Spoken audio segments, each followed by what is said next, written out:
If you're relatively new to management or you've just been promoted and you're stepping into a management role for the first time, I have 3 quick tips that I wanted to relay that are just going to help you get those first 30 and 60 days off to a good start.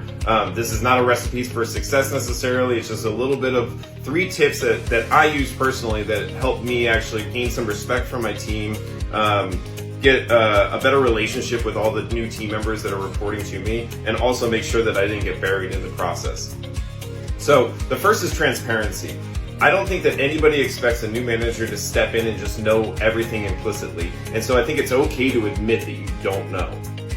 It's okay to be honest when you don't know. It's okay to be honest also when you make mistakes. Owning those mistakes early on are going to only lead to growing more respect with your team. Okay? Now, we can't tell our teams everything. Sometimes there's news that's privileged to management.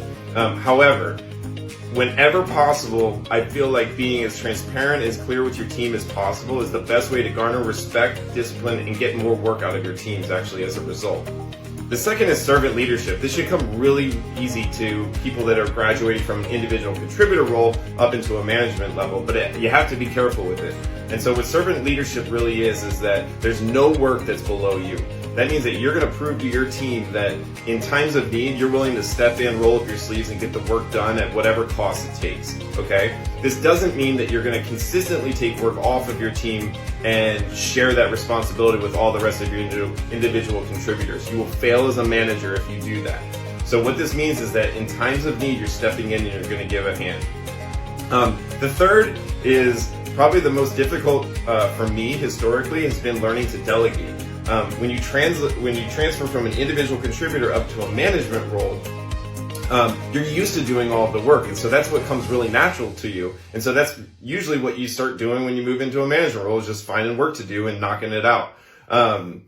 Learning to delegate is going to save you a ton of stress, pressure, and anxiety. It's also going to allow you to think clearer and make better decisions as a manager. And so what I recommend is taking tasks that are smaller that you feel comfortable with delegating to the team. It may be tasks that the team already has, but redefining those tasks and ensuring that whatever the ask is understood clearly between both of you, that there's a start date that's agreed upon, and that there's an end date, and the outcomes that you're looking for from that task are also understood.